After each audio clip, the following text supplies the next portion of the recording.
Bon.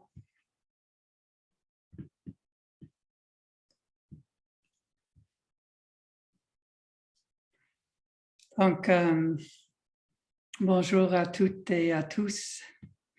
Nous vous souhaitions la bienvenue au lancement de Règles d'extraction avec Maddy Capozzi et Joëlle Dubé, en compagnie de Caroline Desbiens, professeure de géographie de l'Université Laval, auteur de Puissance Nord, Territoire, Identité et Paysage de l'hydroélectricité au Québec et chaire de recherche du Canada en patrimoine et tourisme autochtone. Mon nom est Robin Simpson et je suis le coordinateur des programmes publics éducatifs à la Galerie, ici à l'Université Concordia à Montréal. Nous aimerions commencer par reconnaître que l'Université Concordia est située en territoire autochtone non cédé et que la nation Kanien'kehá:ka est gardienne des terres et des eaux sous lesquelles nous nous réunissons. C'est dans le respect des liens avec le passé, le présent et l'avenir que nous continuons d'entretenir des relations avec les divers peuples autochtones et autres groupes qui résident à Tiohtià:ke, Montréal. Une note sur le protocole de l'habillement aujourd'hui. Nous vous demandons de garder votre micro fermé pendant la présentation et conversation, qui sera suivie par une période de questions dans laquelle vous êtes toutes et tous invités à participer. Note que l'habillement déroulera en anglais. Toutefois, soyez à l'aise de poser vos questions dans la langue de votre choix, soit à vive voix ou de les taper dans le chat, et nous pouvons les traduire. Inauguré à l'automne 2019, Déployer l'exposition et une résidence à la galerie Leonard et Binellen, créée grâce à la générosité de Risa Greenberg. S'adresser aux récents diplômés des maîtrises en histoire de l'art et en design, la résidence offre aux étudiants une opportunité unique de développer un projet de recherche numérique qui explorait les expositions et l'histoire curatoriale de la galerie Leonard et Binellen. L'appel de candidature pour la 3e édition de la résidence serait affiché est maintenant affiché sur notre site web. Et puis, je vais ajouter un lien dans le chat aussi. Une grande félicitation à Maddy et Joëlle de la part de la galerie. Et merci à Caroline d'avoir accepté notre invitation de contribuer à l'habillement aujourd'hui. Je continuerai en anglais avant de passer la parole à Michelle Terrio, directrice de la galerie Leonard et Binellen. Hello, everyone, and welcome to the launch of Rules of Extraction with Maddy Capozzi and Joëlle Dubé, along with Caroline Desbiens, Professor of Geography at Université Laval, author of Power from the North, Territory, Identity, and the Culture of Hydroelectricity in Quebec, and Canada Research Chair in Indigenous Heritage and Tourism. My name is Robin Simpson, and I'm the coordinator of public programs and education here at the Leonard and Binellen Art Gallery. We would like to acknowledge that Concordia University is located on unceded Indigenous lands, and the Kanien'kehá:ka Nation are recognized as the custodians of the lands and waters on which we gather. We respect the continued connections with the past, present, and future in our ongoing relationships with Indigenous and other people within the Tiohtià:ke Montreal community.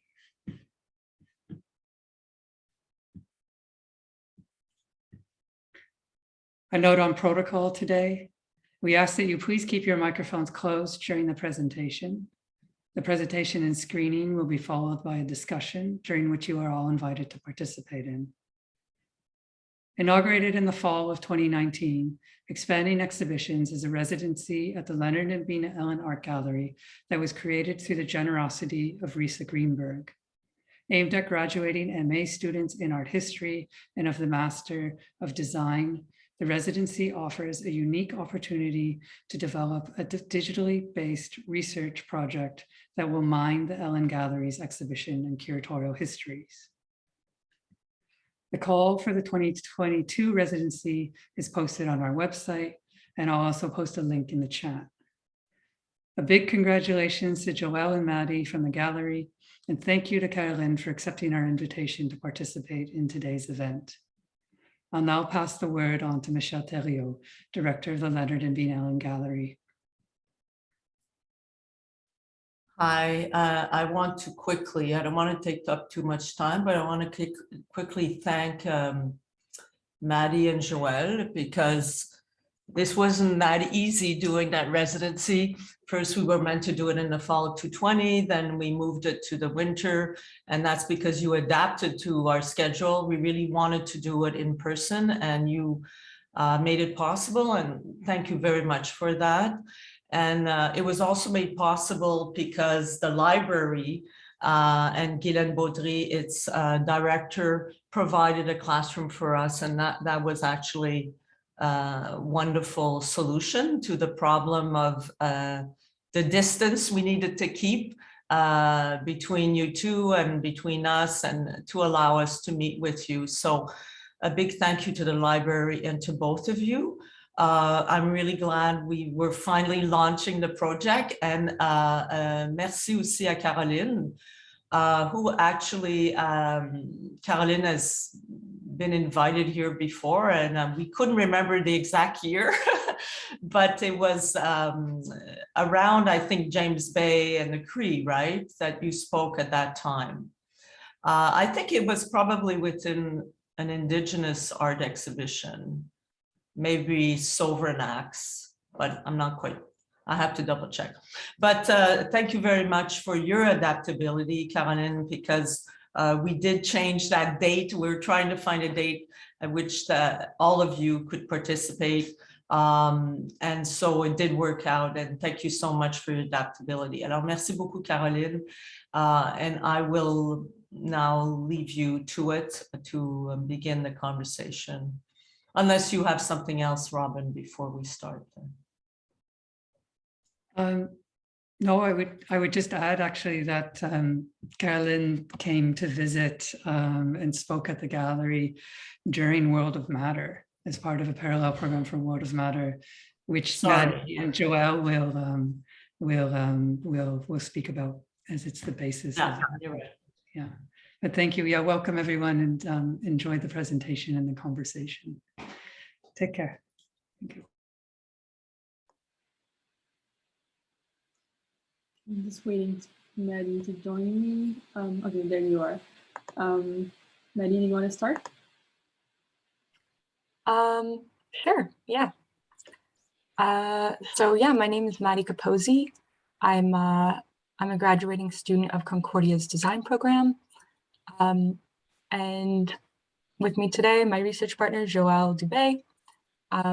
She and I have been working together for a couple of years now. We had a project prior to this one called Future Generations with another organization, the Office of Rules and Norms, which is where we met and began working together, seeing a sort of parallel complementary practice develop between us. And at the same time, this is where we were exposed to a certain sort of methodology and a certain sort of looking at an issue through this lens that led us to explore the rules surrounding extraction and this engagement and this interrogation of legal structures as they relate to mineral extraction. So I guess I'll add to that the residency is all about expanding on a project or an exhibition in the history of the Allen Gallery. So the one that we expanded on, as mentioned, was called World of Matter, Exposing Resource Ecologies. And the reason that we chose this exhibition was just that we felt like it's from 2015, but still very timely. A lot of the issues are still going on today. And at the same time, so this exhibition looked at different extractive practices all around the world, but through an artistic lens, and presented with various different visual tools video, sound, all brought together in this exhibition. It was very interdisciplinary. You had journalists working with filmmakers and just finding new entry points so that the public can be invited into these discussions and encouraged to ask questions alongside these researchers, better understand these issues and the sort of compounding effects. So that's World of Matter. And I guess we can just go into a walkthrough of what we produced, unless there's anything you think we should add. No, I mean, I think that's good. I mean, you pointed to, yeah, World of Matter, kind of how we use it as a springboard basically for our own project. So what really interested us in World of Matter was the kind of focus on extractivism. And yeah, we had this kind of discussion with our collaborator from our other project about how Canadian mining is, I mean, a really interesting subject, how it is represented outside of Canada as well, how other countries view Canada because of this propensity to just perform extraction outside of Canada itself. So yeah, we were interested in kind of showcasing case studies that outside of Canada, but here in Canada as well, because extractivism is happening here in our own backyard too. So that was kind of the framework we went in with. Maybe I can now just share my screen and we can just kind of walk through the website a little bit. Sounds good.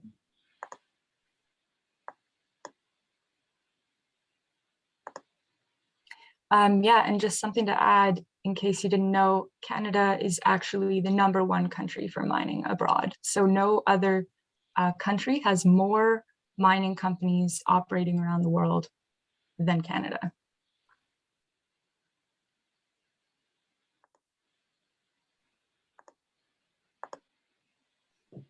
Okay.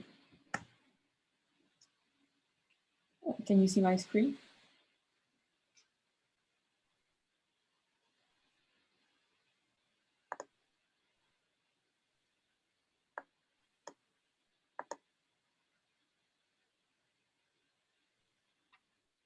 Okay.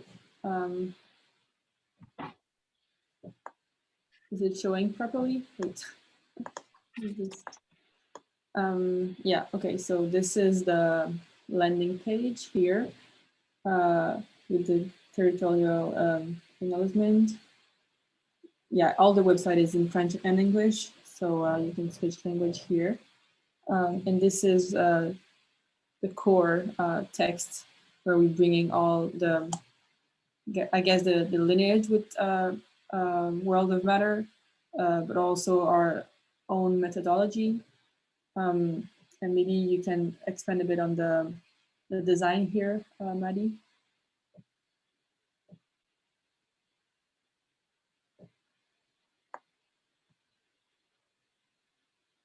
I don't know if we've lost Maddy.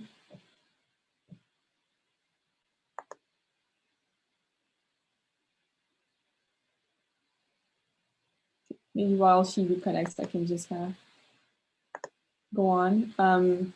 Yeah, so here we just brought in images of World of Matter, actually. Hi, sorry, my internet is a little bit spotty, so if it's if I'm cutting in and out, just go without me. Okay, well, you can just kind of keep going, and then if you're cutting, I'll just take it from there.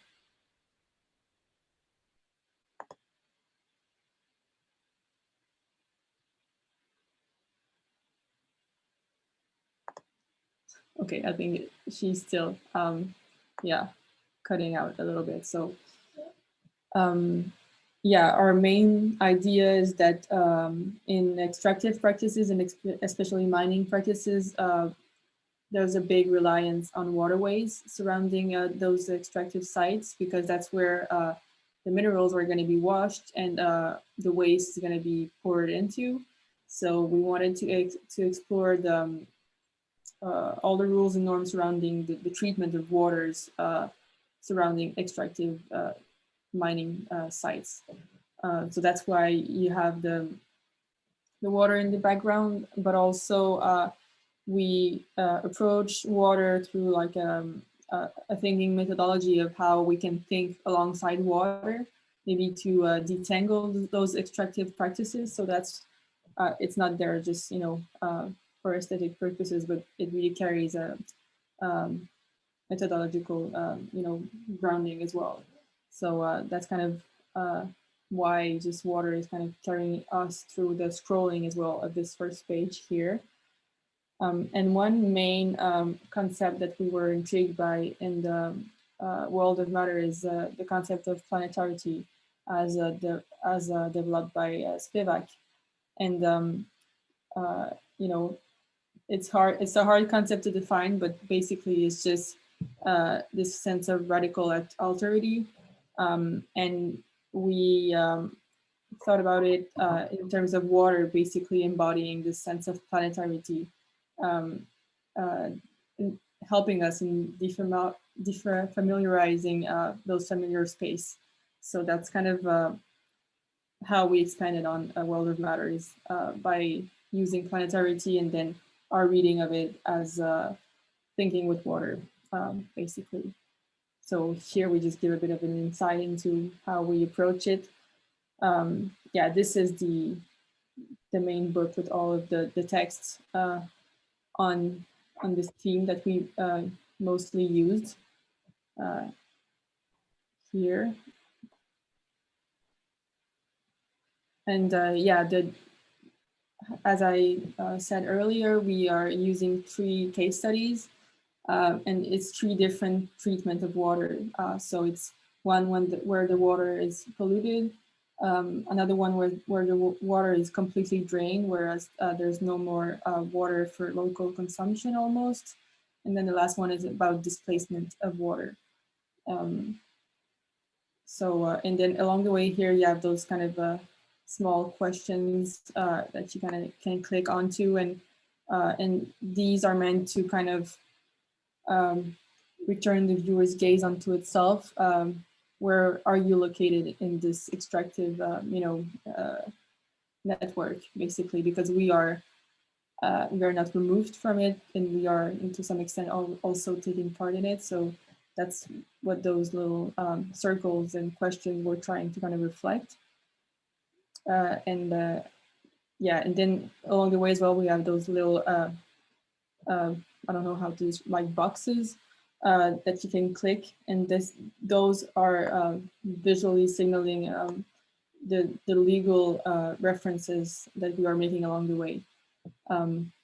Because yeah, this is not our background, so we didn't want to, you know, reduce it too much. So we kept it like as external links where you could see the full legal jargon that is leveraged to justify those extractive endeavors.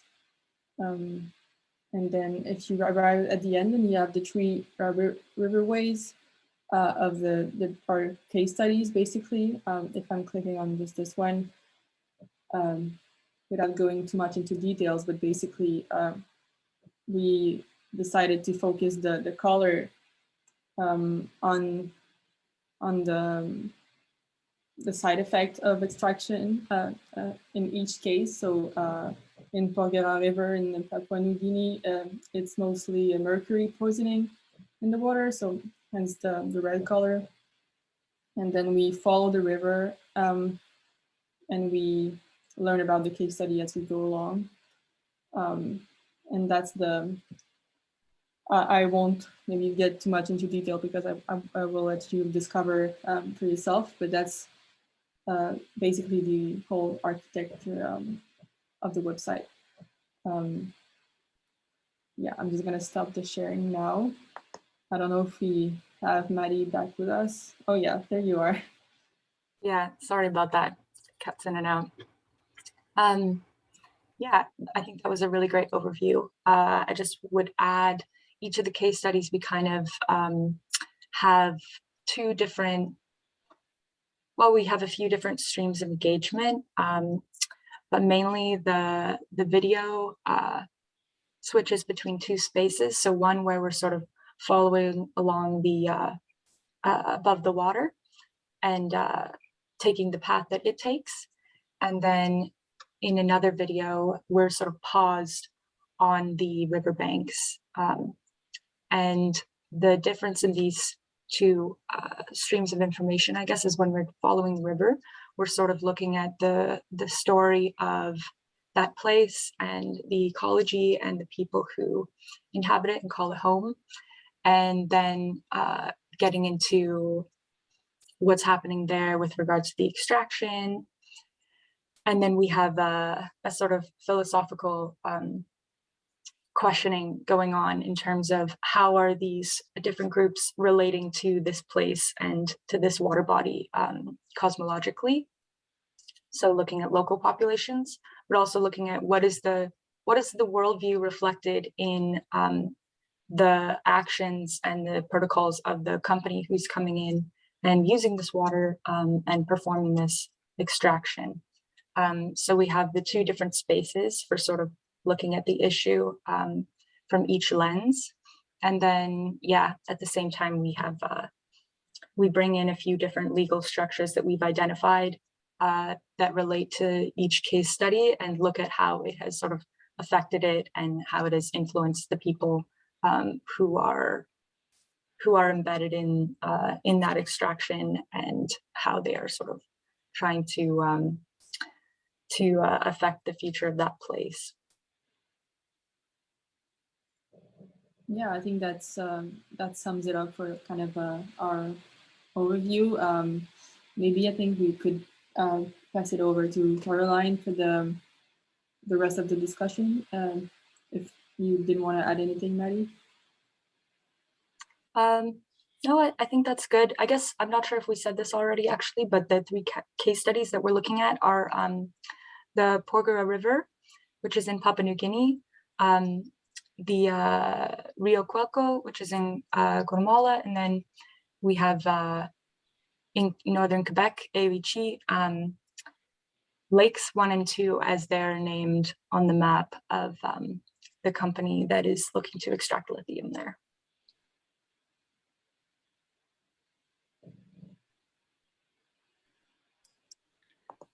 Great, Robin, should I just go ahead and respond and bring some questions for conversation?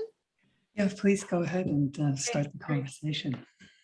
Yay, thank you. Thank you so much for the invitation. This is a real honor to be able to respond to this project, which is so thought-provoking and very well accomplished, even from a technical point of view. So you have all my admiration for being able to bring the message in that way. Before I begin, I wanted to acknowledge I'm speaking from Quebec City, and it's a land where many peoples have gathered and developed relationships with one another. The Wendat, the Innu, the Wabanaki, and Wolastoqiyik people. And I have to add that these people, in developing a relationship to the land, have developed a relationship to one another as well, and to settlers like me. So I now make my home in this territory, but I wanted to acknowledge those relationships. And it's important for me to do so beyond just a protocol of it, because I think that's what this project is all about, is what we're questioning here and looking at the rules of extraction, I think, is looking at what binds people to place and what binds people to one another. And the real violence, I think, which you expose so well in negating these relationships and endangering their continuity in many, many different ways. So, you know, territorial acknowledgements are of course very important, but we need to also delve, I think, deeper into their real meaning. And I think this project does that very well. I wanted maybe just a few remarks before I go on to some questions that I'm really looking forward to hearing Maddy and Joëlle engage with, because I have many questions about this very rich project. First, I want to thank you because I'm mostly familiar. My work, as Robin mentioned at the beginning, has been mostly with hydro development and the transformation of indigenous cultural landscapes to large-scale hydro engineering. Oops, sorry, my phone is ringing. So large-scale hydroengineering and landscape transformations that are linked to it. It's not a form of extraction in the same way that mining is, but certainly the impacts are the same. But being less familiar with mining, looking at this project, I learned many things. So thank you for giving me this opportunity to learn so much. I think you chose some great case studies. Like what I appreciated in the project was that you demonstrated in 3 specific locales and with 3 specific indigenous peoples. You demonstrated the variability of the impacts of mining through water. You know, there is not just one model, and I think that's what should encourage us to think critically about that, because the models are so varied, the impacts are deep, but the ways of impacting are so different. We have contamination, we have you know, erasing 2 lakes from the map. You know, there's in the case studies that you've chosen, you've shown how these impacts are so varied from one place to another. Also, I appreciated very much your ethical positioning. You didn't fail to mention that research also can be extractive in its own ways, and so that's a very important positioning. But I think that what you're doing here is everything but extraction. It's a profound engagement with those critical issues. So I think that's one of very, very strong aspect of the piece. And you also recognize the disconnect between those platform rivers, those numeric platform rivers, but you do overlay them with photos from the real world. So I think you bridge well this disconnect that could be embodied in the project itself by navigating these 3D rivers, whereas the living environment is so different. But I think you rose to that challenge very well in the way that the piece is crafted. You offered 3 streams of thought: informational, legal, and rule-oriented, and philosophical. And I would love to delve into each one of them, but there's so much material that I'll probably engage much more with the philosophical. Another thing that I think is really key to your project is, even though we are disconnected from these rivers, we're experiencing them in our own homes and computers. What really struck me is the constant movement. You really express the river through its movement, and it's something that is, although, as I mentioned, different kinds of impacts are different in each river that you examine. The impact on water is different. One thing that is a constant is that these rivers move. And you know, for the lakes, they are soon to be gone, right? But the fluidity, the movement, the dynamic nature of water, I think is very well rendered with the medium that you're working with. So I thought that was also very important. My first question, I guess, or point of engagement, at one point in the piece, you mentioned water as a geophilosophical milieu, so a milieu to think with, as you're referring to this important book, Thinking with Water. So it's really an invitation to, this thinking with is really an invitation to think differently. And that's the aspect of your work that I'd like to engage with to start the discussion. You bring some very rich concepts. Planetarity, I have to say I wasn't very familiar with it. So if you want to educate me and just give me more to think about, I would welcome that. But one thing that is key, I think, in thinking with water is that when we think think with extraction or think with the rules of extraction, if you will, one of the fundamental aspects is that we break the links between people and place. When you talk about a geophilosophical milieu, there's really a strong potential here for thinking about the linkages between people and place, and what does an extractive approach to these environments present as the universal model, is that disconnection, that separation and rupture between people and place. But in breaking the links between people and place, I think the extractive model also ruptures or attempts to, or has, you know, is really optimistic about rupturing the relationships between people themselves. And what you've shown is that in facing extraction, even though this is a global model, what is also global is the determination of people to maintain these links between those environments, but between one another as well, in order to offer a different model. So I think that's a very strong part of your piece. It reminds me of, you know, a trip along a river that I took with one of their Indigenous research partners that I work with. And he was saying, I have to say it in French, he was saying, c'est triste une rivière sans ses gens. It's sad a river without her people, or without, I guess he would have said her people. It's sad a river without her people. And although the extractive rules constantly deaden this voice, what you show in your projects is that the opposition and the activism against that is just as powerful. So there are the concepts being generated to bring that vision forward.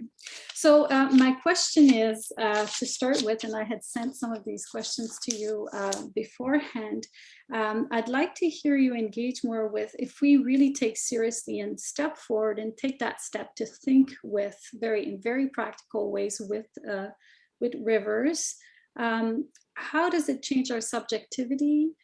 How does it inform our relationality? And also I would even say, and maybe this is the third part, if you get to that, that'd be great. How does it change notions of property as well? So subjectivity, relationality, and property.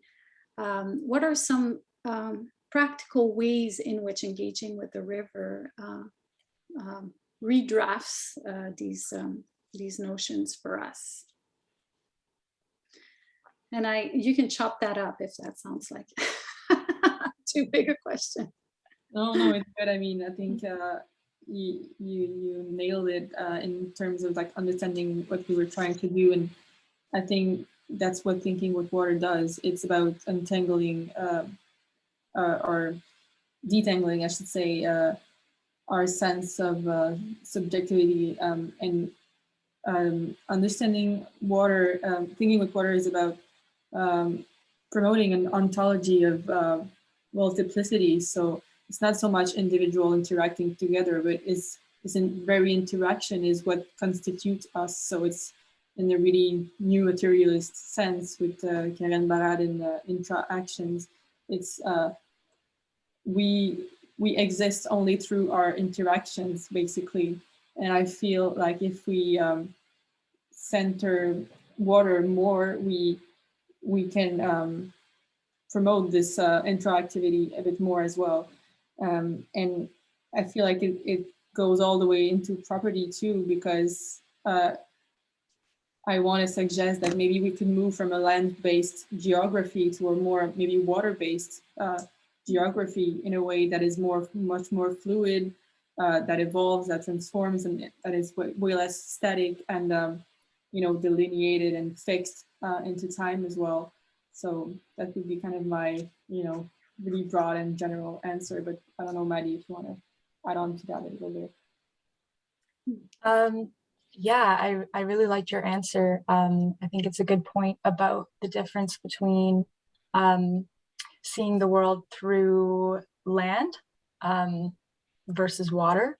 And it makes me think about maps, because thinking with water is also about mapping with water, and how they sort of show land as this flattened plain with all of these lines, and rivers in particular, they just end up being this little wavy line. And in reality, we know that they sort of they swell and they contract, and they'll take different paths depending on various ecological conditions and happenings. And so it's, for me, that's pretty demonstrative of how we want to see land and water as this static thing in the West that makes it very easy to pick it up and use it, and it seems very like it's just there for the taking.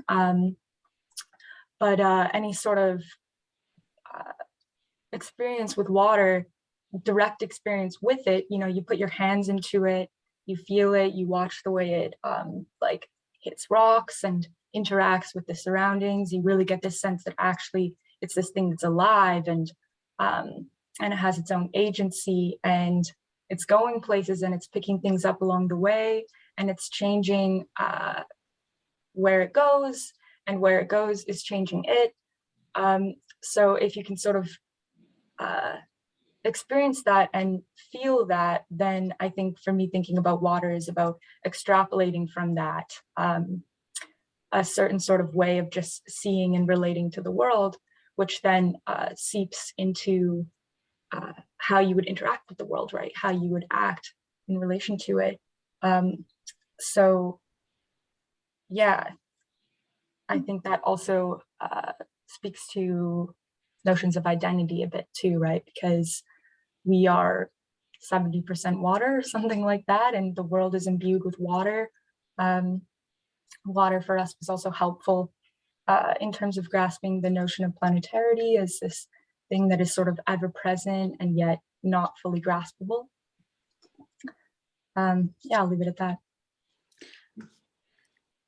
Maybe I would, and I have different examples maybe to bring to the conversation, but maybe to make my question a little bit more concrete, I'd like to ask you, what would a water-based community or collective life that was emerging from a very practical daily engagement with water, what would that transform in terms of our collectivities? Like at times I think I like to navigate between more macro philosophical concepts about water, like thinking what water is a very large idea. In a day-to-day practice for day-to-day communities, what does that mean? I guess one that would be, having this more tangible understanding of it. For me, I mean, what I learned in this project is how easily or fragile, water is, how it is permeable to, outer external forces, or can easily be contaminated, and how it is, just fragile, and it needs care in a way. So for me, that's kind of what day-to-day engagement with water would promote, is just a sense of, because we us too are we are vulnerable, and we need care. So if we could promote this sense of of care and caring practices in this our worldview and our interaction with alterity and others, I feel like for me that's what water can bring about. But Maddy, do you have anything else? Yeah, I think your phrasing there was interesting. What would a way of living with water that's more grounded in water really like look and feel like? I guess it makes me think about some of the different peoples that we read about in relation to these case studies, because there are a lot of people who live much closer to their water than us. Like, it had me thinking at one point, Joëlle and I looked at each other and we were like, where does the water from our pipes come from? And like, I personally didn't know. I was like, I actually have no idea. So in places, I think it was in the Quelco case study, we learned of a certain day that was dedicated to just thinking specifically about the wants and needs of water, and how this was sort of like a ritual that like scheduled and regulated this sort of like engagement of caring practice with water. And I think something like that comes very naturally when you have this like direct experience with it every day, right? Either through fishing or just living near it, when it really becomes very obvious just how dependent that relationship is and how interdependent it is. Because as Joëlle pointed out, water needs care, especially if we want it to sustain us, right? It's really calls for this reciprocal relationship. It's not just this never-ending thing that just stays the same as per how we would like it to flow into our taps. So yeah, I think that there is evidence of that. There are people who are more in tune with that reciprocity that water calls for, and it does raise questions around how do we relate to water when it's just something that appears when we turn the faucet on and then disappears when we close it. Yes, thank you both. I think you're both raising the issue of scale, really, is that, but over the years, I feel like I've witnessed a certain form of pessimism, thinking like, when you look at large scale hydro development, large scale mining, or the projects you're looking at, people say, one of the pieces I wrote years ago was about the scaling of water in AUSG and how it was disconnected or ruptured really from its local environment to enter the global flow of capital. And the end result of that is that you turn on the tap, you have no idea, where it's coming from. And it's the same thing for electricity or for water that you want to drink. Water is in our homes, it's everywhere.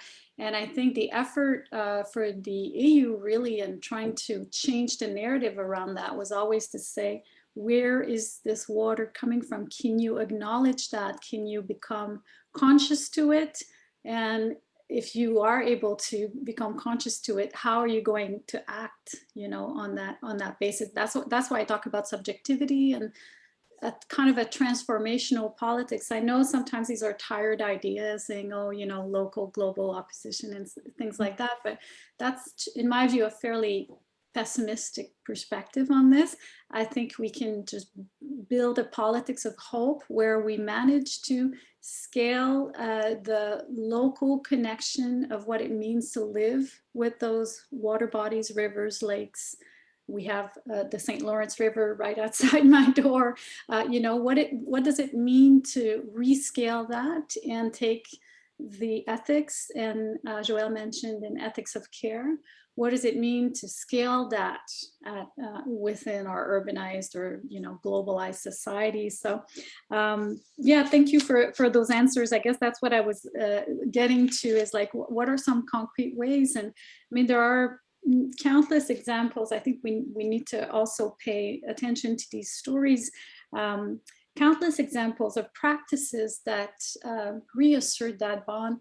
Some of the Indigenous people from different projects that I've done with have practices of introducing children to rivers, introducing children to the water beings that are near their communities. So a newborn is introduced formally to the river.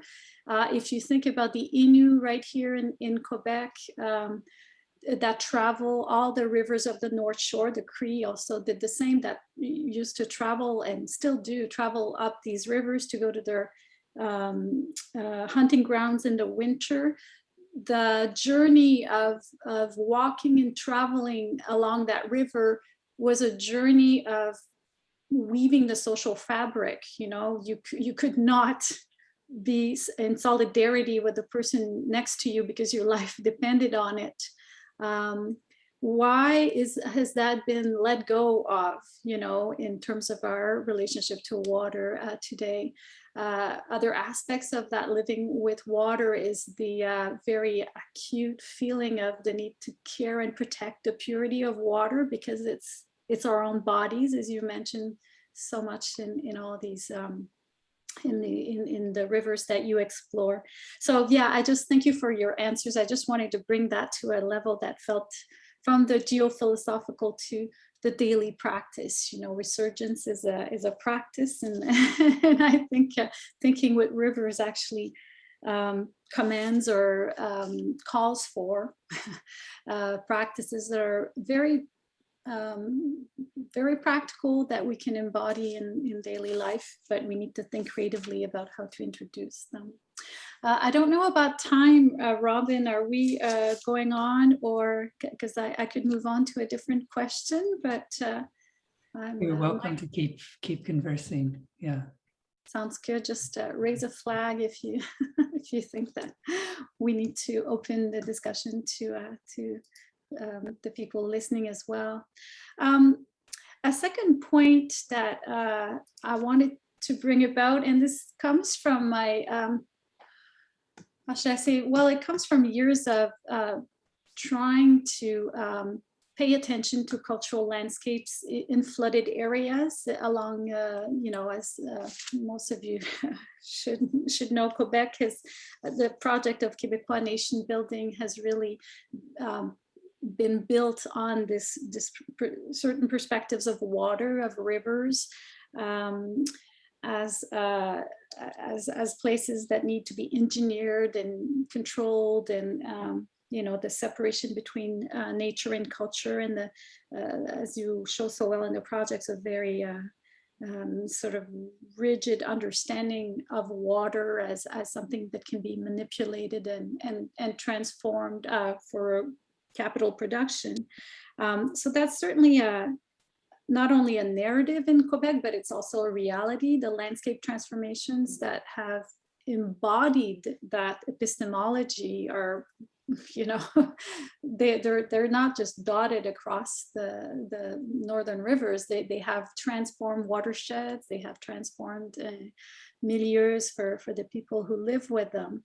And so as a settler researcher, I've always felt a sense of probably guilt, for sure, because I'm Québécois. I was raised in a working class milieu where people worked for the James Bay projects, and you know, maybe if I'd been growing up in the 90s, it would have been more the mining projects.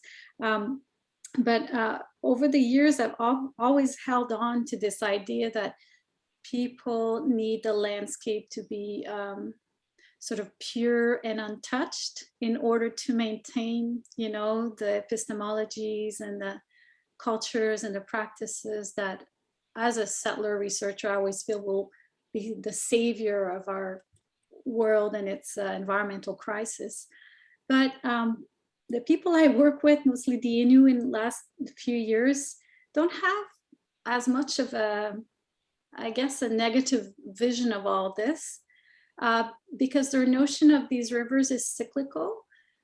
So as much as the river had a past, and you mentioned that in the projects, as much as the river was embedded in the rock and in the land in a certain way, and had a certain shape as its tributaries, and, you know, and as much as it had a particular geomorphology, if I can call it that, engineering radically transformed that. But if you think in a cyclical manner, there's a post-engineering, there's a post-damming also that people envision. And also they see that each generation will know the water as it shows itself to them, you know. And from my perspective, you know, reservoirs are dead water. Like, I feel like I always know if I'm on, and I've been on many reservoirs, I feel like the lake is dead underneath me. But for some generations, you know, this is where they've gone fishing with their families. This is where they've gone. So in the projects that you that you studied, do you think that there is a sense of hope that just as water is cyclical, even though mining is so extreme in terms of the pollution and contamination, and even in this case, like the drying up, do you think that there's a sense of hope that, you know, this is just part of a cycle, and that the river will show itself, or those lakes will show themselves in a new form, and people will maintain their epistemologies from those environments? Yeah. Maddy, do you want to go ahead on this one, or I can go as well? I can go ahead. Yeah. Well, we had the privilege of speaking to Deputy Chief of the Cree Nation of Nemaska to ask him for his perspective on the lithium mine, and also to hear about his experiences with the hydroelectricity that had gone on in the region in the past. So I guess it brings to mind that interview and the sort of sense that we got talking to him, which was definitely hopeful. It was, yeah, an unexpectedly uplifting conversation, really. Which isn't to say that he wasn't skeptical and reticent, and also aware of certain things that were being lost with these projects. In particular, he told the story about this walking out ceremony, which is a little similar to what you described, Caroline, with introducing their children to the rivers. It was all about they had a ceremony dedicated to when a child takes their first step in a place. And he mentioned that the place where his daughter had done her walking out ceremony was now underwater. And that when he was talking about this with her, she felt sad. Because of course, that's a place that would have been part of her history, right? I think your question was sort of looking at, well, there's a lot of places that are no longer part of the history of the young people because they didn't have an experience with it when it had that form.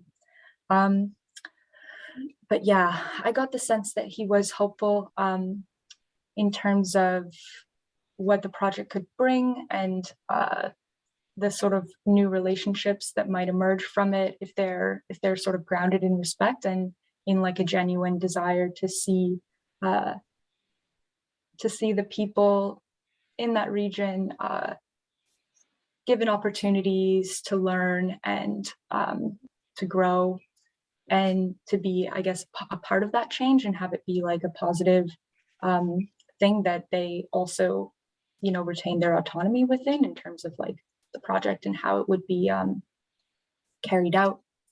But yeah, definitely a little bit bittersweet because I think he was quite aware of how things had changed, and the hope is tinged with bittersweetness. Yeah. Mm-hmm. I don't know if you have anything to add, Joëlle. Well, yeah, I think you kind of said it all, but you're right that I was kind of surprised as well to see his calmness or resilience and all of this.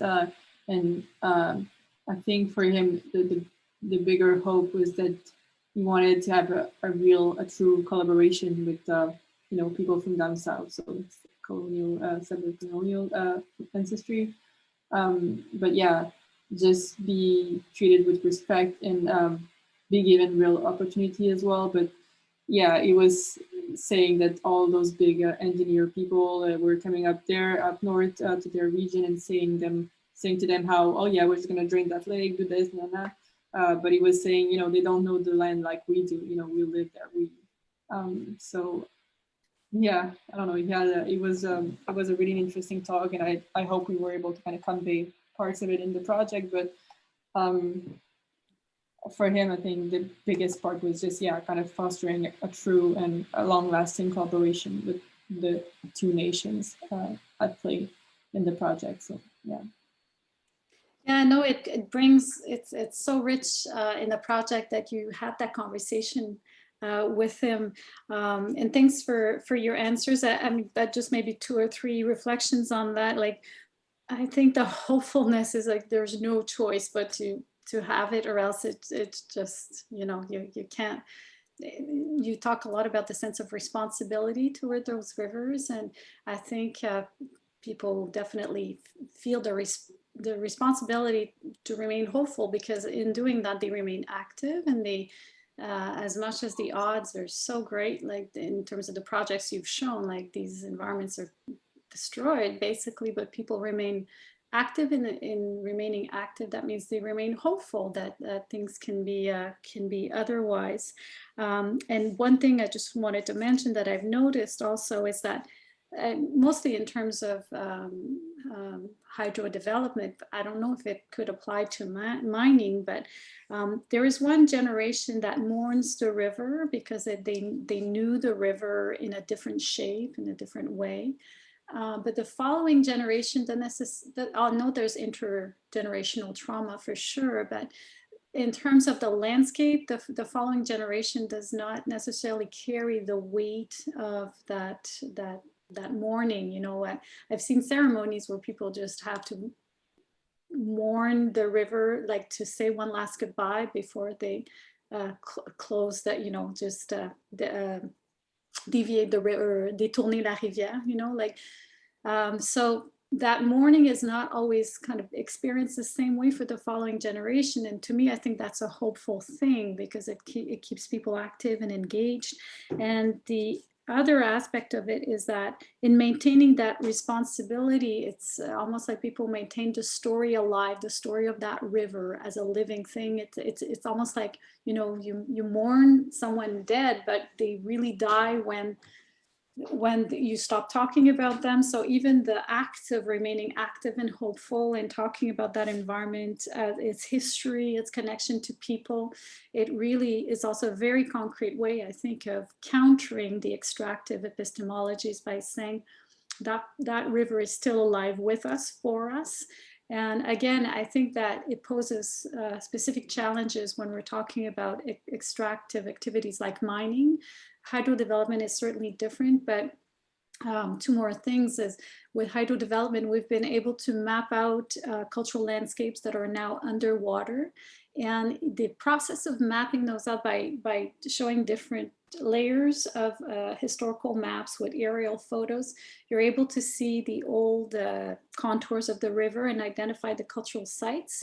And in doing that work, of course, you're not like the walking out ceremony, you're not walking on this ground near this river, but you're seeing it. It's almost like you see that image again. And by seeing it, you tell the story and you tell it to others. So it really brings it back to life. And the last thing I would say is that the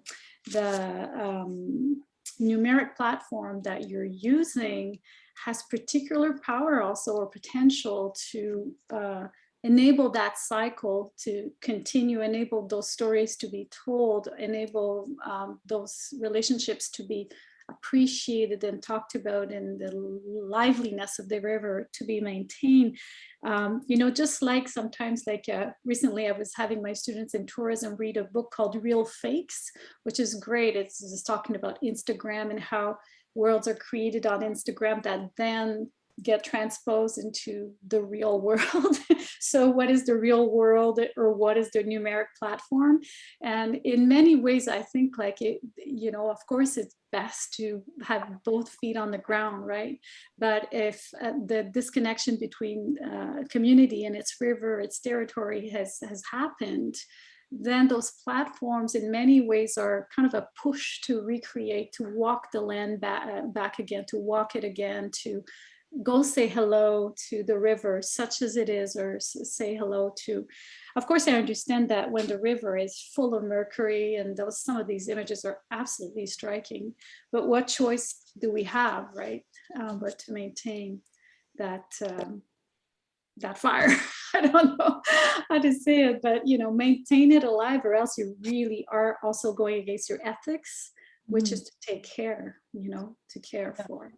Yeah, So, I think the point you mentioned about remembering the water or the river is really interesting, and I feel like this kind of new tool that is being used right now is just using the laws and rules of extraction, but then using it for entities such as rivers, basically kind of to push back. So, you know, rivers becoming judicial persons or yeah, personnes judiciaires in French. So basically gaining legal status is a way to maybe preserve those rivers longer and avoid having to say goodbye just for the sake of big, you know, corporate extraction practices. So I feel like there's hope in that sense, as well as, you know, repurposing those tools that have been used to perpetuate extractivism, but then repurposing those tools for other ends and goals.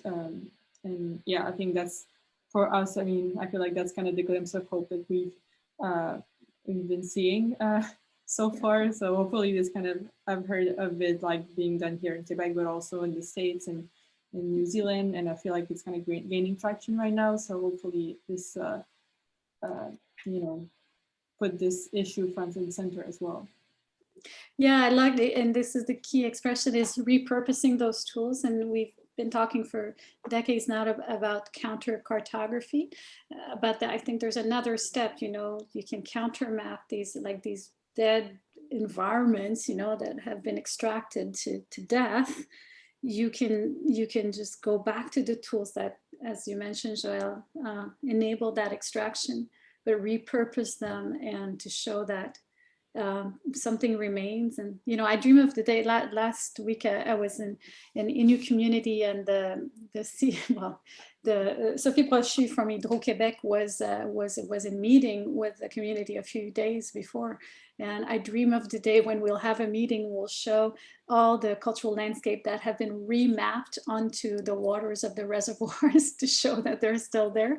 And I think just creating that platform, creating those images, as I said, your work has kept a dynamic nature of the water. It's you know, of course, it's not the river, but it's a powerful means of connecting with that living entity. So I see that time is moving along. I don't know if Robin, are we still good, or should we open up discussion? Or I think we could open it up to discussion. I mean, if there are lingering thoughts from the three of you, you know, I would encourage you to pronounce them now. I have a few questions, and I'm sure other people in the room do as well. Yeah.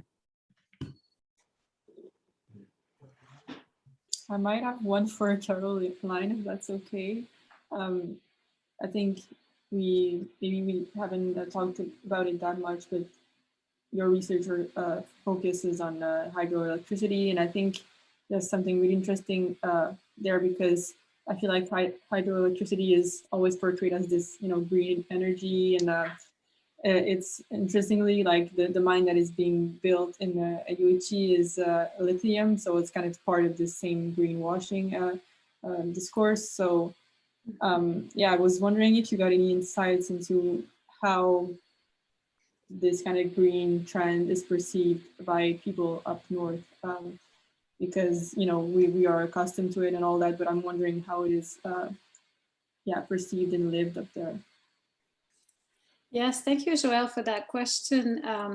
Prior to COVID, I was supposed to go to Maine for a conference on the Northern Pass project, which was supposed to buy electricity from Quebec in order to contribute to the decarbonization policies of New England, essentially. And I was going to go with a colleague from Chisasibi, but COVID happened, so that conversation was put on hold for now, and so is the Northern Pass project. But I think what we don't, en français on dirait on est rabat-joie, you know, there's kind of a glee around the electrification of everything.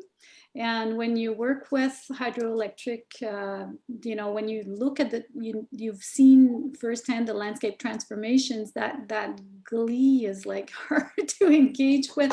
we see them. So it's a checks and balances, really. I wouldn't be about to say that electricity is not a clean form of energy, but it's always relative to something.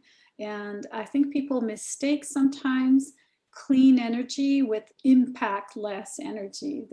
They see that green and the greenification of everything by through electrification, and that kind of lulls them into thinking that energy somehow appears from nothing. Hydroelectric energy, I mean, or electricity appears from nothing, that it has no impact.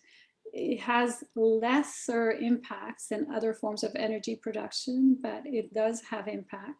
So I think our responsibility toward decarbonization, when we want to, is to consume less, to use less fuel, to, you know, like all these, our first responsibility should always be to limit our own consumption. And then the consumption that is absolutely necessary to life, to, you know, to healthy societies should be, we need to think of it critically.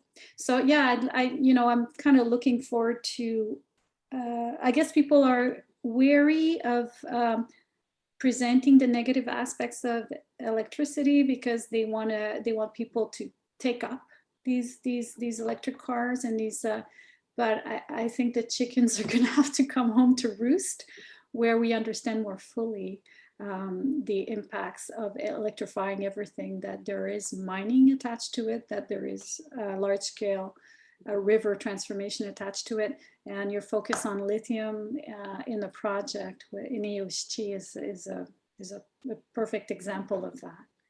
Yeah. Thanks for the question. I definitely feel like at times, like especially the electric car is presented as the new luxury goods, you know, like there's a status attached to it. So I think this is a slippery slope. Yeah.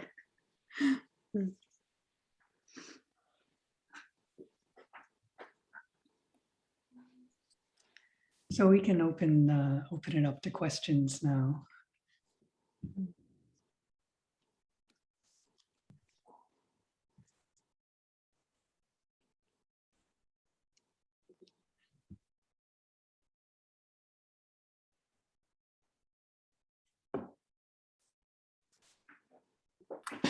I could go with a question. Hi, Joëlle, and hi, Maddy. Nice to see you.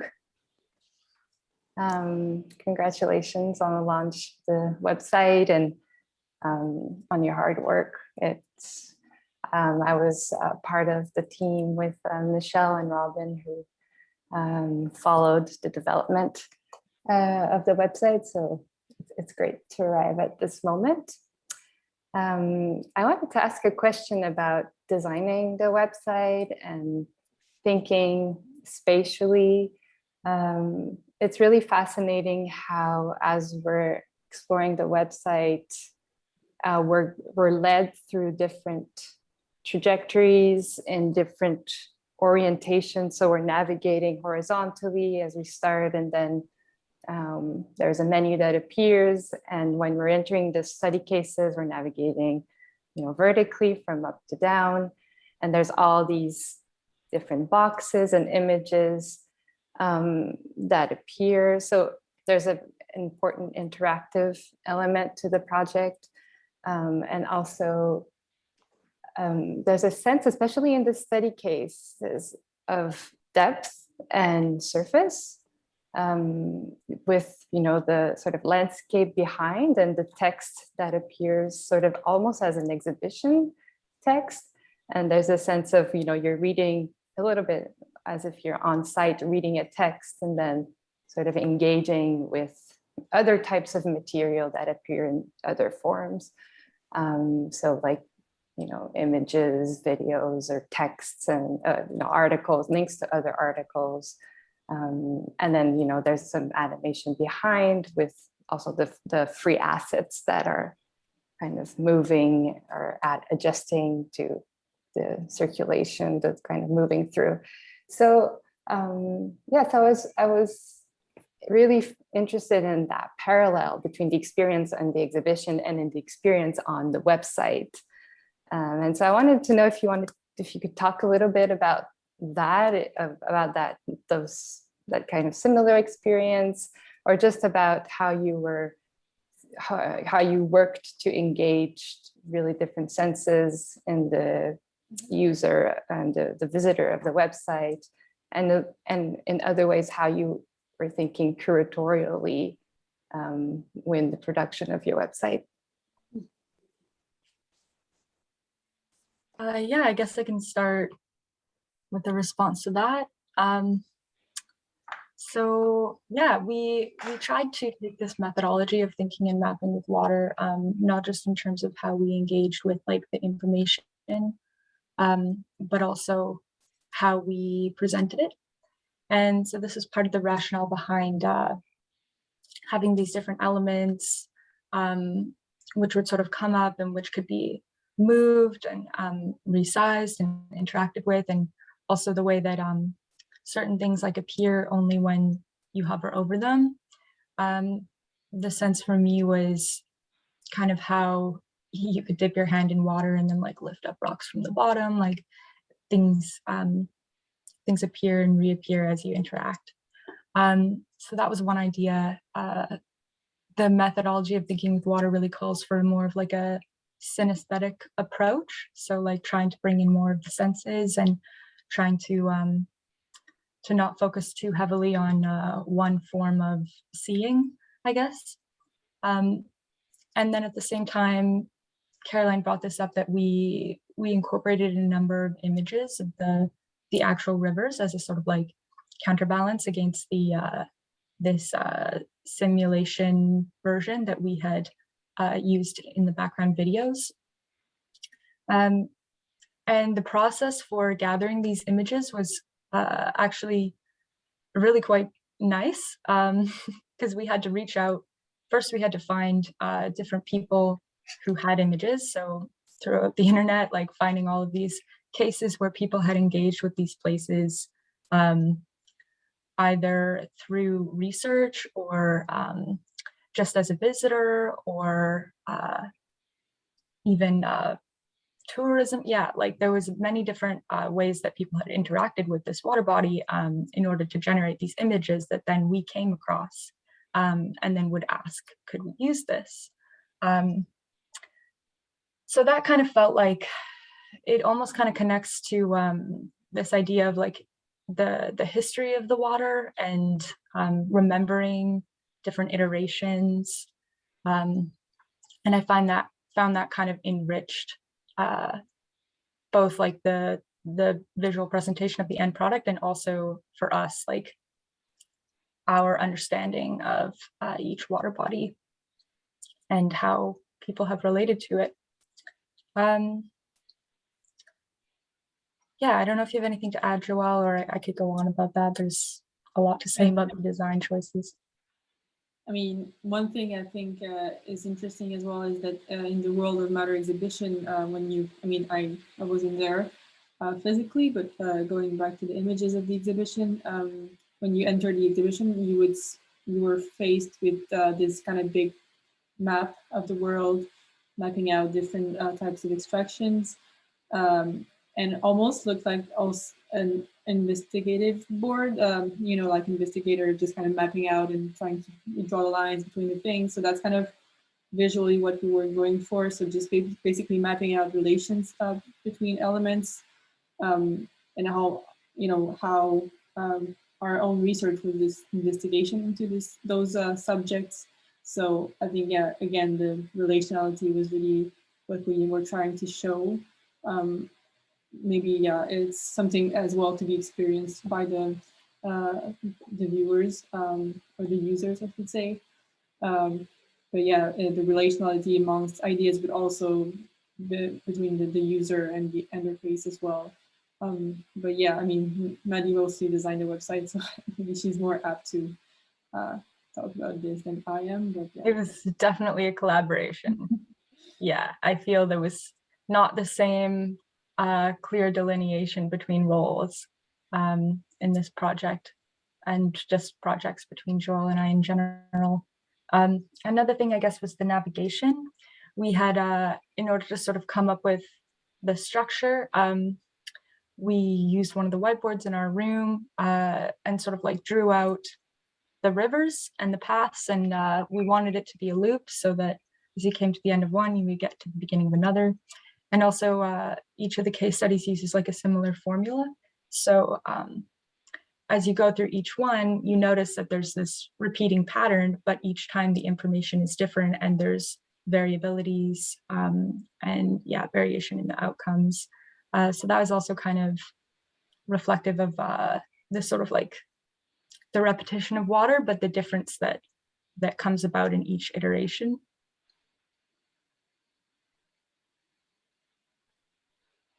Thank you. I think, yeah, that answers the question. And I just wanted to add that one thing that is also interesting is that it's not written down exactly how the navigation will occur. So there's some sense of, you know, like the visitor, the user needs to figure it out. And in that sense, I appreciate that, a little bit of that in the project. And yeah, no, so that's great. Thank you. Thank you. Thank you. I had something I wanted to bring up. It's not directly related, but it looms it's the major urban center. Like when we're doing a project like that, and you were discussing about relationship with water. Lots and lots of people live in very big urban centers, and they live in houses, single houses, duplexes, triplexes, towers, and so on, and in many other less safe places. But the relationship of water is a really one that is, you know, like I would say, heavily mediated or, you know, processed, so that water is simply not something that is seen like a living thing, right? It's seen like something you absolutely need. And the relationship in the West is more linked to when you lack it or when it threatens you, because water now threatens people's lives, right? I mean, in the West or elsewhere, not only the West, with coast, you know, the water level going up and so on, and cyclones and you know, all kinds of top 8 and so on. So there is that aspect to water that it's a threat to life also. And it's, you know, when I look at the results of, you know, when hurricanes now destroy lives, right?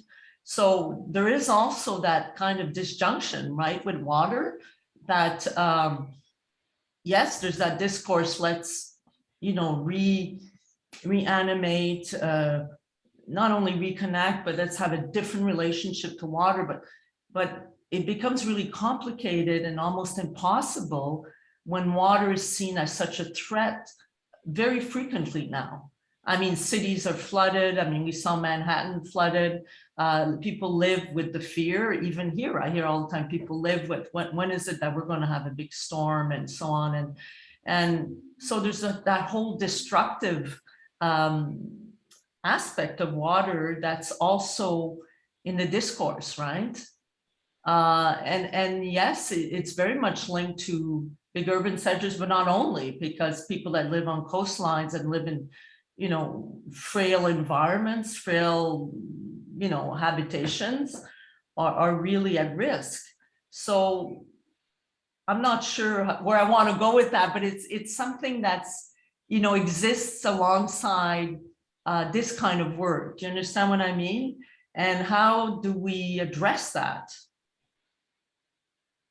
It's not directly related to your project, but it's there in the background, right? And or it's just there. And in the city, people, you know, when they'll react to water becomes important when it's either you're going to not have enough of it or that it's threatening you, right? And that's the relationship often.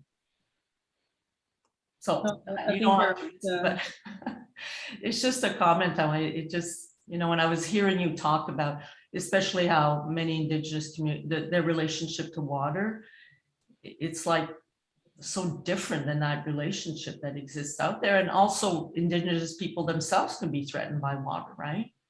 So, yeah. Yeah, thank you for this comment. And I think that's something, I mean, that we've been puzzled by it as well. Like it's, yeah, water is not all, you know, good. You know, there's real threat attached to it as well when it comes to, you know, social conflicts and also, you know, migration movements as well. It's, you know, it always holds this kind of this danger. And I feel like this is even amplified with, you know, climate change and the, you know, increasing discrepancy in the environment. But yeah, I feel like this tension is definitely part of the power of water. And it's just, yeah, I'm wondering how to address it in a way, yeah, that recognize it, but without devoiding all the power of it kind of ideologically carries. So, but you're right that it's something to not idealize water as well as this, you know, holding all of the answers. Like, for sure, it carries its load of violence in a way too. Yeah. Yeah. Yeah, it's also worth noting that like this increased threat of water through storms and flooding and sea level rise, as you mentioned, comes after, you know, hundreds of years now of relating to water in a specific way and carrying out actions that that really don't consider that the necessary reciprocity between human way of life and ecological balances. So you could see it almost as like a bit of a reaction, right? When you're disrespectful to somebody and they lash out at you, which isn't to say that, you know, even outside of a situation like climate change, there isn't still that unpredictability. And but just, I guess I just wanted to raise that point about how it's becoming an increased problem as time goes on with more and more of these this specific way of relating to water and the land, and how these are kind of being generated by that. I wanted to add, maybe that's a great question, Misha. I think this is also proportional to the increasing fixity of our infrastructures, and you know, like in many ways, like when we think about like thinking with water, that relationality, you know, we're thinking about originally mobile societies that, you know, changed their place in the land according to that fluctuation. And you know, both of you raised in your project is just how water is so fluid and fluctuating. So if you think about adaptation over several thousand, you know, hundreds of years, if not thousands, like there is a way of living with water that was congruent with that kind of movement, right? And that's no longer, you know, I guess the hallmark of ours are more like capital-oriented society. So I think that threat and that danger comes also from the fixity that has developed over and not to say, I mean, not to say that we all need to go back to a nomadic life, but certainly in terms of design and architecture and things like that, thinking with water would go a long way for mitigating that kind of force and violence that is, I mean, we've seen that in New Orleans and I mean, in Venice and, you know, places that are, you know, we talk about climate refugees now. A lot of it has to do with the ways in which some of these structures are just not being thought out in relationship with water, with its movement and unpredictability. So yeah, I just wanted to add that aspect to what is certainly a very important question.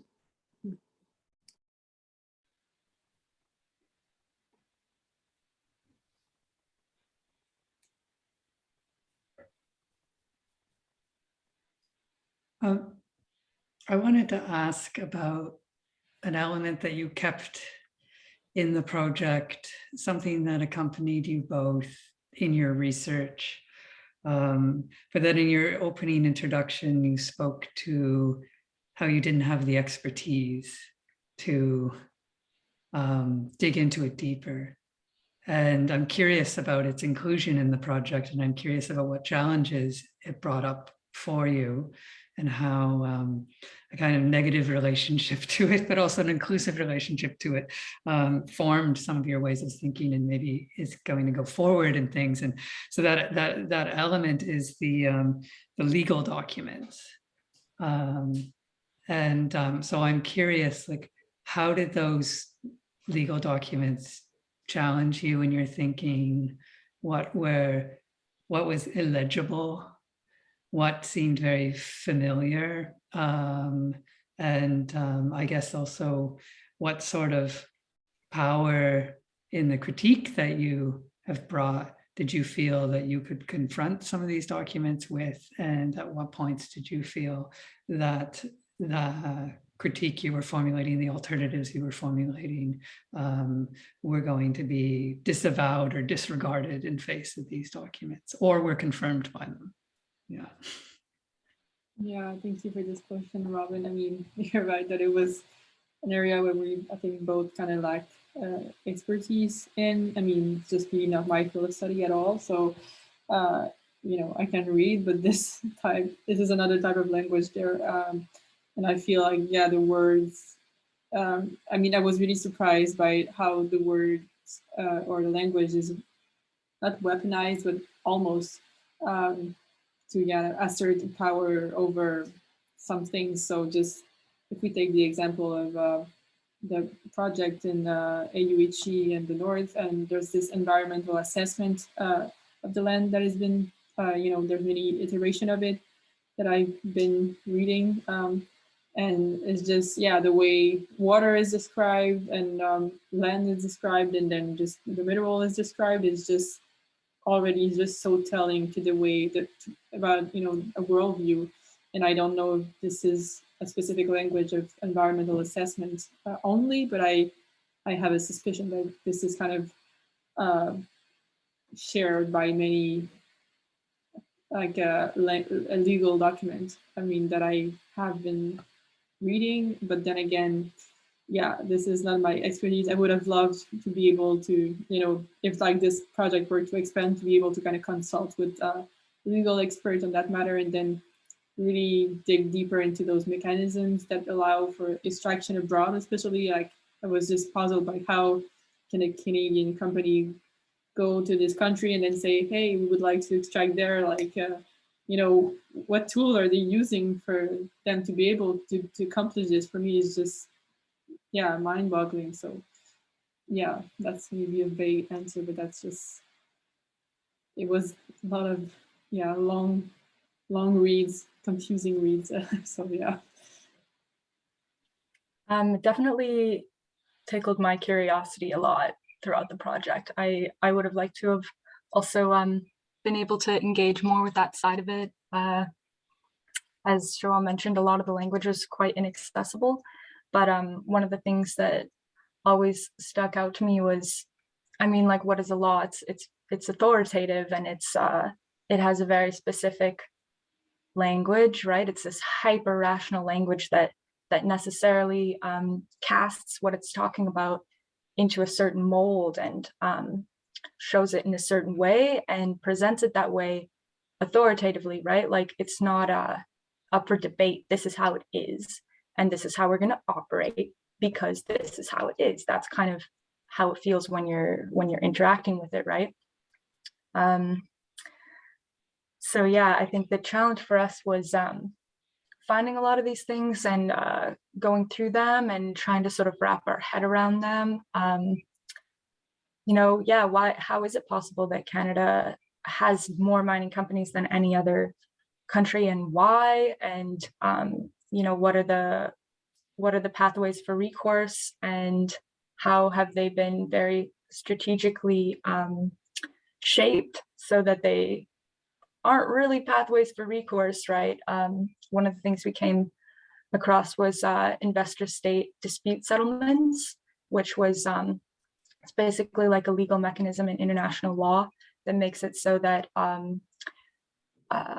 foreign investors can sue governments on the basis of lost profits if a government comes in and wants to change a policy that was enacted by a previous government that made it so that foreign investors could come in and, for example, like take water at a certain price or without limit, right? And if the investor comes into the country while that government's in power, when that rule is in effect and it changes later, then they now have this power to sue the government, and this disincentivizes the government from wanting to change the laws, even if their own people are saying that that's what they want.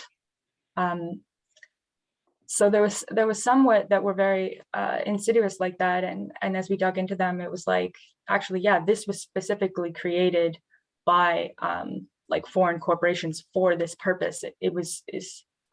And at the same time, then there was others, right? Like we came across the UN Declaration on the Rights of Indigenous Peoples, which is like decades in the making, and was specifically crafted to be a countermeasure and something that can be used in these legal cases to fight back against this incredibly authoritative structure that is just something that somebody made.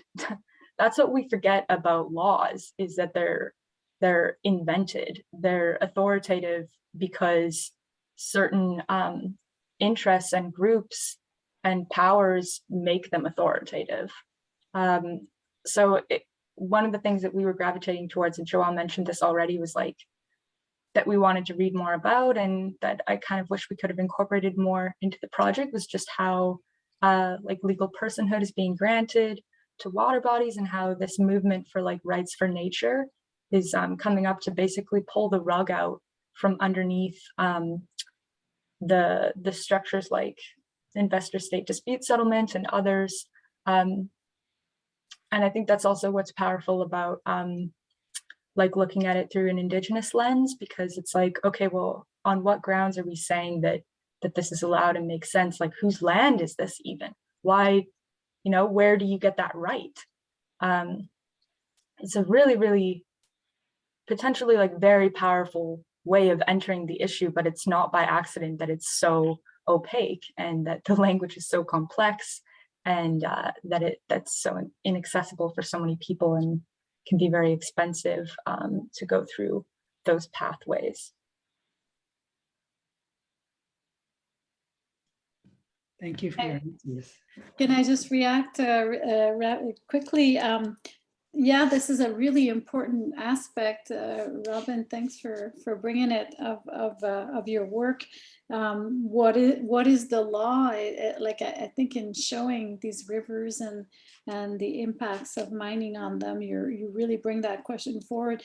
But also, who does it serve? As you say, Maddy, like where did they come from? And it just, to me, it brings up how few we don't often take a historical perspective on law, and I think in understanding your project would open that door. Of course there are legal historians, but I think generally we're kind of focused on what does the law do, what does it allow, what does it not allow, but the path that it goes, the different time periods that it goes through, what is its historical development? Laws have histories, there are, just think of the Indian Act in Canada, there's 4 other laws before it gets enacted. And at times I think that lack of historical perspective on law allows us to, and maybe this is strategic also, but allows us to forget its deep colonial roots.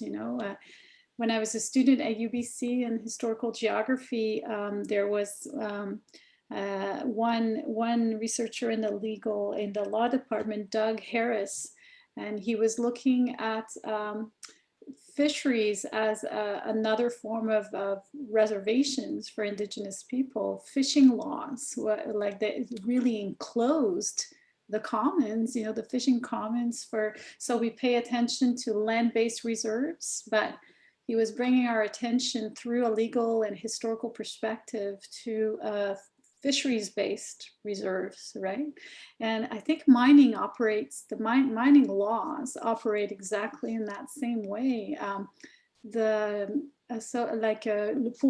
que le Québec ait meilleure mine, I forget what the title is in French, the Hugo Lapointe, when there was the new mining law that came about with Le Plan Nord a few years ago, they were really like watching over the redrafting of mining laws to make sure that people were aware of its historical colonial underpinnings in terms of the law served extractive, you know, measures for the state only, in that in those days when we had the Constitution with Article 25 and later on, as you mentioned, the UN Declaration on the Rights of Indigenous People, that this was a kind of a historical basis that no longer held. So all of mining law in Quebec really had to be redrafted. But I think we're further along now with the judicial personality. And as you mentioned, Joëlle, there's a need for a new drafting with, and I'm not a legal scholar, but certainly legal personality for entities that are more than human, you know, is another, and that's right ahead of us, I think, for making sure that laws serve the earth and the environment and rivers and trees as much as they serve humans. So there's just the historicity of these laws, and when we look into it, we see just how deeply colonial they are, and in a way, many of these laws have no foundation because land was never ceded anyway. So I'm talking about Canadian laws. Yeah, definitely.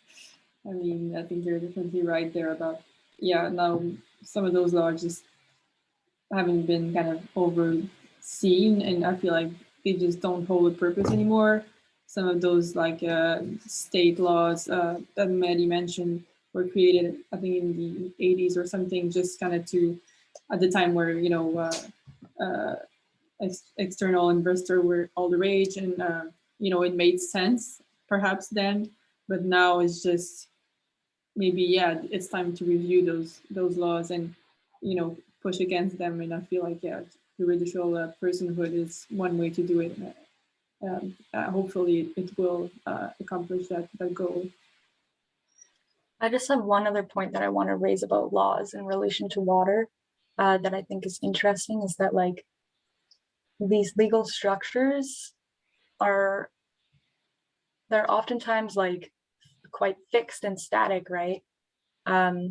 It's hard to change them, and they sort of give these like blanket regulations for things, like for a world that is like incredibly variable and that's constantly shifting and changing. So I find like how do we reconcile that when laws are, that's kind of just almost like the nature of them, is that they are these like static generalizing structures over activity. How do we reconcile that with like a world that's constantly changing, especially now the rate of change is speeding up, and that, you know, climate change is calling for societal transformation, right? As per what the IPCC says in their reports, widespread transformational change. And yet we have these legal structures that are containing everything and directing activities in certain ways, and are so slow to change and are so difficult to design to be very adaptive, right? Like, so yeah, how do we question the whole legal framework from that perspective, that it doesn't really respond very well to complexity and to this like fast-paced rate of change.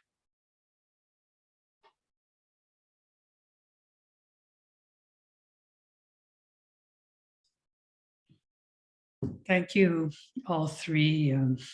for your dialogue. It's really fantastic to hear everyone trading notes, especially near the end here.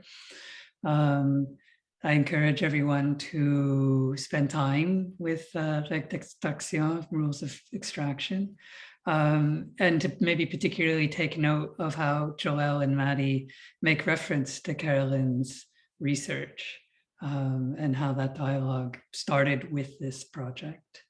And anyone who's interested in applying, submitting their candidature to the program can find the link in the chat. You can also find it on our website because I see the link in the chat is broken. So I think we're going to end the event here. Congratulations again, Joëlle and Maddy, and thank you, Caroline. And I don't know if Michelle, you have any closing words? No, I just want to thank you. This is really a stimulating conversation, and also really kind of, it flowed really nicely, right? So it was within, you know, the kind of dynamic of your project and the spirit of your project, and that was great. Yeah, thank you to all of you. Merci. Thank you so much for allowing us to have this experience. I mean, for Maddy and I think it was, you know, research-wise, it was really super interesting. We've learned so much, and we really were able to kind of grow into our own, you know, in terms of research and working ways. So I feel like, we learned so much from this. So thanks for choosing us, and from the whole experience together. It was really, really insightful. Yeah, thank you. Thank you so much. It was a fantastic experience, and getting to work together and have that space and to unpack these questions and engage with them using our specific skill sets. Yeah, I really appreciate the opportunity, and for all of the work that you put into coordinating everything and sitting down with us. And thank you, Caroline, for your research, which we found so inspiring, and for being here today in dialogue with us. Great. Well, Thank you. Thank you, Maddy and Joëlle, also for this great conversation. Thank you for bringing me into your work.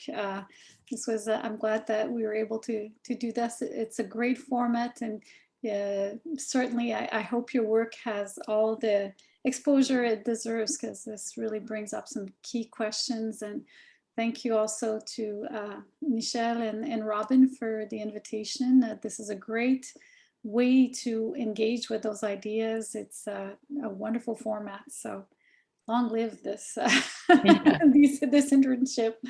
Really. Well, thank you. Merci to all of you. Good luck for the future. I hope we see you here in Montreal. Well, Joëlle, but you, Maddy, you come back here east. Yep. So. À la prochaine. Merci encore. Bye. Wow. Bientôt. Thank you, three. Bye. Bye bye.